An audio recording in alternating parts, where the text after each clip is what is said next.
Good evening, everybody. Brian Neubert here from goldenblack.com, live in Pinnacle Bank Arena at the University of Nebraska in Lincoln, following Purdue's 70-56 loss to Nebraska. Apologize for the awkwardness of this. Just like at Marquette, the floor is being picked up. Nowhere to go, no tables, no seats. So I'm in the crowd with my laptop on my lap, fittingly enough, here to do our wrap video following Purdue's 70-56 surprising loss at Nebraska. Surprising in the sense that, obviously, Purdue had every reason probably to feel confident about this one on paper. Fans certainly had every reason to feel pretty good about this one. Purdue is not a good enough team, not even close, to take anything for granted here. I'm not saying that was in any way, shape, or form Purdue's issue here. Maybe it was, maybe it wasn't. I have literally no idea. I have no way to look into the consciousnesses of young people, read their minds, anything like that. But I'm just saying this was a game set up for Purdue almost ideally. This is a Nebraska team that was basically thrown together in a matter of months, a few months back. Obviously, situations like that, you're going to be a little rough around the edges. It's going to take you some time. I thought getting Nebraska early on in the season might be a break. If things take shape better for them moving forward, having them in December might have been ideal. They played 36 hours ago, an overtime game. 3 states over. All of their starters played 40. 4 of their 5 starters played 40 or more minutes. Again, this game profiled against a Purdue team that had been playing pretty well here lately, like a relatively suspenseless affair, and obviously it was not. Things got turned on their side right away. Purdue could not keep Nebraska. All these N teams in the Big Ten, I can't keep them straight. Purdue couldn't keep Nebraska out of the open floor early on. Nebraska was up 10 before you even knew it. Nebraska had every reason to feel pretty good about itself in a season where it hasn't had a whole lot of reason to feel good about itself. This is a good place to play. I don't want to say it's a tough place to play when Nebraska doesn't necessarily have a good team, but this is a crowd that will get into it when positive things happen for their team, and things just kind of snowballed for Purdue here. You have to give Nebraska a lot of credit for making a lot of difficult plays, a lot of difficult shots, shots at the end of shot clocks, isolation plays, and whatnot, but I think we can all agree, everybody who watched the game, this one is on Purdue. First thing I wrote down here is, it's funny, I'm a big believer that words mean things, and when you say something, when you write something, it should be taken for what that word means. And, when you look at a box score from this game, you're going to say, man, Purdue was bad on offense in this game. And I think that's part of the story of what bad on offense would mean. I think Purdue did some really positive things offensively. They got great looks for their big guys with an acute matchup advantage, as pronounced as it's going to be all year long in the Big Ten from here on out. They got great looks for Matt Harms. They got great looks for Travion Williams. And off of that, or on an aside from that, they got great looks from three-point range for guys who are known as good shooters. And Purdue simply could not put the ball in the basket. Now, we've said that after a couple games this year. So, as Matt Painter often says, is after a while you kind of are what your results say you are. And, we think Purdue is a good shooting team. I know Purdue came into this season fancying itself a good shooting team. But how many times do you have to shoot bad before, you're viewed as something a little bit different from that? And, Purdue goes 6 of 35 from three-point range in this game. And that's not as out of character as the positive end of the spectrum was against Virginia. Again, the Virginia game just reeked of an outlier. And everything that's happened since then backs that claim up. Purdue is just really struggling to make shots. I think they're taking the right shots for the most part. You just have guys who are really, really struggling, to make shots.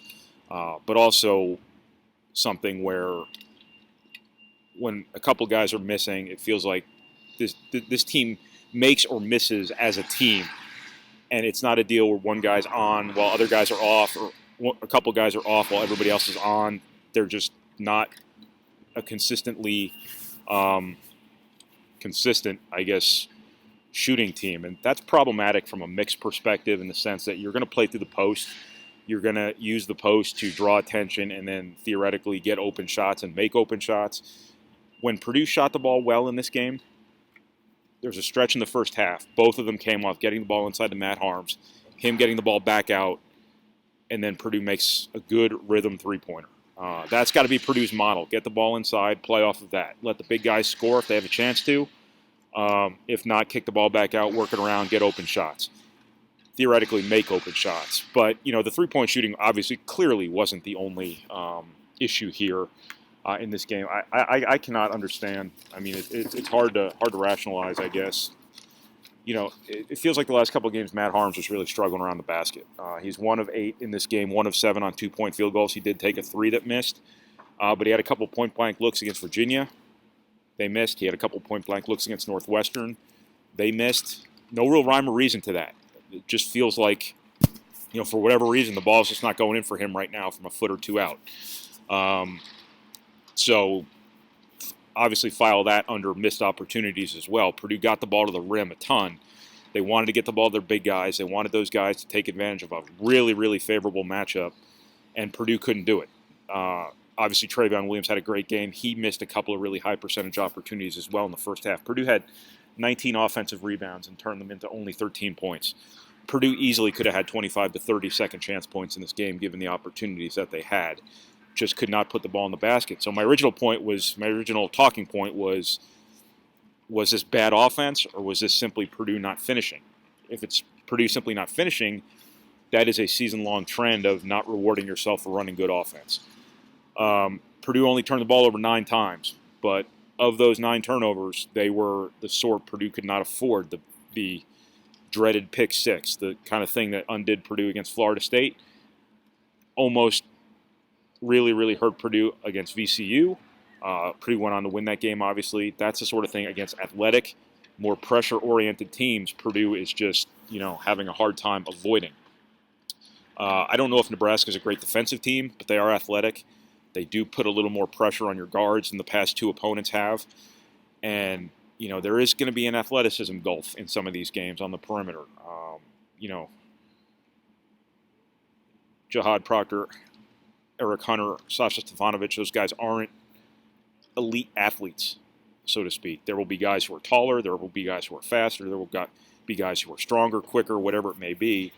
And while the turnover number in this game looks pretty good, and I'd have to go back and itemize all the turnovers, I can't really speak in great detail to them at this point. Purdue's got to avoid, the turnovers that give easy offense to the opponent. Purdue's been really good defensively the last couple games, but they've been really good defensively in large part because they have dictated the terms of play. They have been able to keep out of transition.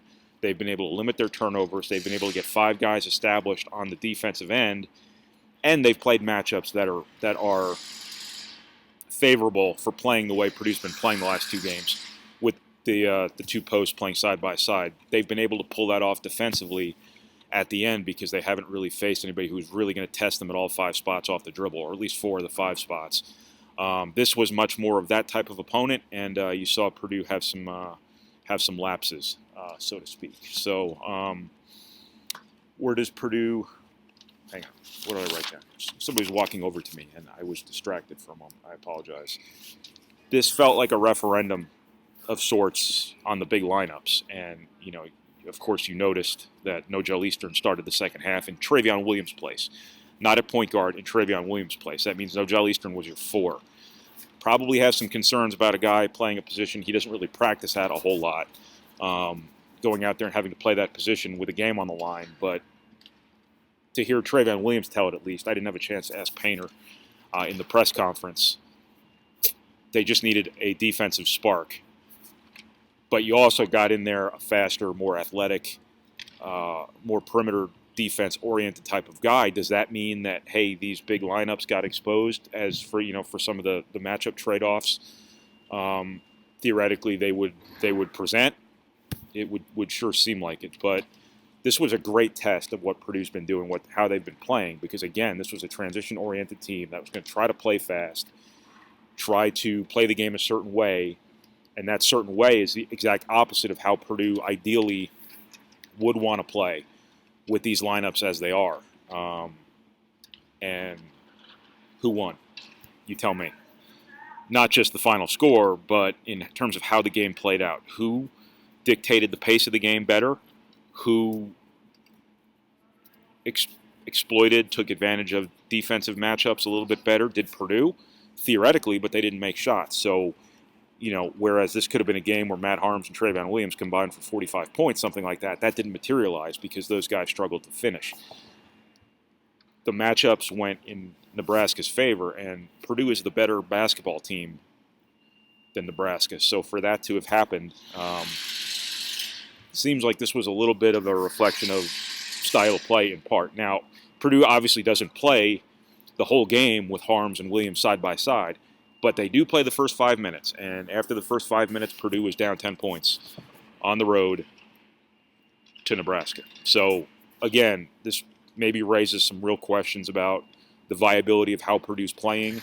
Well, I guess we'll kind of have to see. It might be a moot point at Ohio because I don't know if Matt Harms is going to play or not after suffering a concussion here at Nebraska. So it might be you might see another starting lineup at Ohio. You might see Trayvon Williams at center.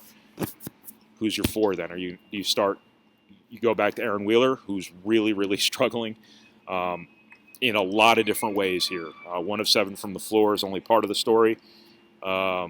In terms of where he's struggling right now, you start Evan Boudreau. Do you put Nogel Eastern out there as your power forward to start the Ohio game? I don't know. But don't know if Matt Harms is going to play at Ohio. Tuesday, we'll see kind of where Purdue goes from here. Obviously, this was a very disappointing loss for Purdue.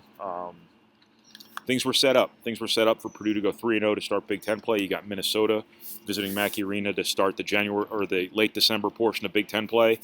Things were set up for you. That's kind of the story of this game. Things were set up like a bowling pin for Purdue here.